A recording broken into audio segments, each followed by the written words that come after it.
Halo semua, kembali lagi di Cerita Meka. Kali ini kita akan bercerita kancil lagi loh. Bagaimana ceritanya? Yuk kita saksikan. Hari ini cuaca di hutan cerah dan juga sejuk. Si kancil sedang berjalan-jalan di tepi hutan sambil bersenandung. La la la la la la la la la la la la. Hingga dia merasa haus. Kancil pun mencari air di sungai terdekat untuk menghilangkan dahaga. Si kancil akhirnya menemukan sungai dan langsung minum.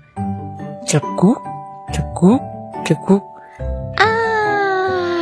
Segarnya air pegunungan memang paling segar, kata kancil.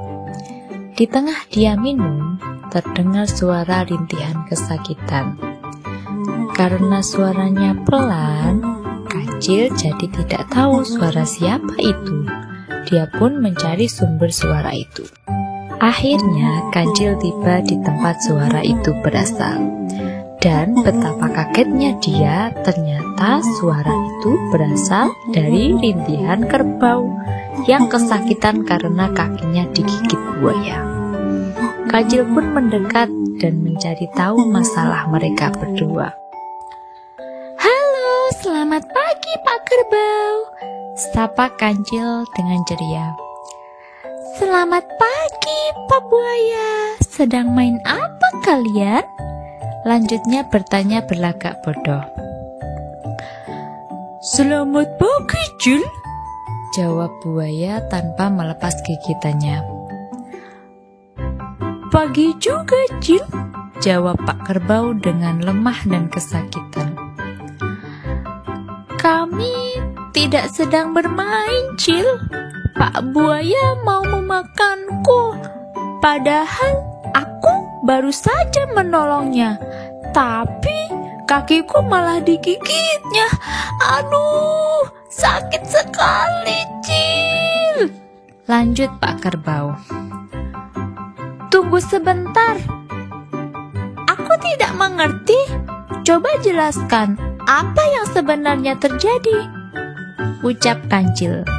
Mendengar perkataan kancil, Pak Kerbau pun mulai bercerita. Begini Cil, tadi aku mau minum di sungai. Tiba-tiba aku mendengar suara Pak Buaya kesakitan. Dia tertimpa sebatang kayu besar hingga dia tidak bisa bergerak dan lepas. Karena kasihan, aku pun menolongnya dengan mendorong kayu itu. Tapi setelah bebas, Pak Buaya malah menggigit kakiku ini. Si kancil manggut-manggut mendengar cerita Pak Kerbau sambil berpikir bagaimana caranya melepaskan Pak Kerbau. Oh, jadi begitu ceritanya. Apakah cerita itu benar Pak Buaya? Tanya kancil pada buaya. Benar Cil, tapi aku juga tidak bisa disalahkan dong. Aku terjebak selama 3 hari tanpa bisa makan dan aku pun kelaparan. Bukannya kalau menolong harus tuntas, jangan setengah-setengah. Jadi dia harus mau ku makan.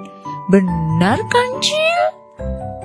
Kata Pak Buaya yang membenarkan perbuatannya. Benar juga kamu Pak Buaya, ucap kancil. Pak Kerbau langsung lemas mendengar jawaban kancil yang membela Pak Buaya. Padahal dia berharap si kancil menolongnya dengan kecerdikannya. Di sisi lain, Pak Buaya sangat senang karena setelah mendengar cerita mereka, si kancil pun dapat ide. Rasanya cerita kalian benar semua, tapi ada kemungkinan kalau Pak Kerbau bohong. Jadi kita harus melakukan reka adegan, kata si kancil. Pak Buaya pun menolaknya. Tidak, Aku tak mau.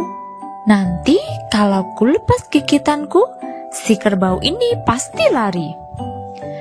Jangan khawatir, Pak Buaya. Aku kan memihakmu. Dan juga kaki Pak Kerbau kan terluka. Gak mungkin dia bisa lari, ucap si kancil.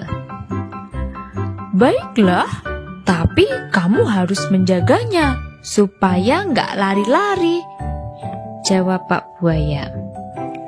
Tenang aja Pak Buaya, serahkan padaku. Kalaupun dia lari, kau bisa mengejarnya, kata kancil. Pak Kerbau hanya bisa pasrah dengan nasibnya. Reka adegan pun dimulai. Pak Buaya melepas gigitannya dan kembali ke tempat dia tertimpa kayu. Dan Pak Kerbau mendorong kembali kayu itu hingga menindih buaya. Beginilah Cil awal mula kejadiannya. Sekarang suruh si kerbau mendorong kayu itu, perintah buaya.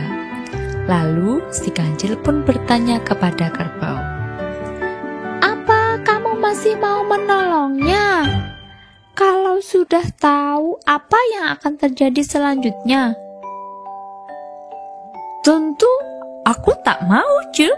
Aku tak mau jadi makanannya, jawab Pak Kerbau. Kalau begitu, ayo kita pergi, Pak Kerbau, ajak kancil. Iya, Cil, ayo pergi, balas Pak Kerbau. Si buaya pun baru sadar kalau dia baru saja dibodohi oleh si kancil. Dia pun juga baru menyadari kesalahannya. Saat si kancil dan kerbau pergi menjauh, dia berteriak minta maaf dan minta tolong. Tapi mereka tidak menghiraukannya, meski sekeras apapun buaya berteriak. Tamat. Bagaimana adik-adik cerita kancil barusan? Kira-kira belajar apa kita hari ini? Dari cerita ini, kita bisa belajar untuk saling menolong dan membalas budi.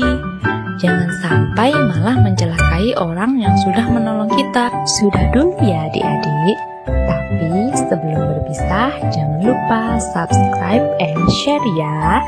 Sampai jumpa di cerita mereka berikutnya. Bye-bye.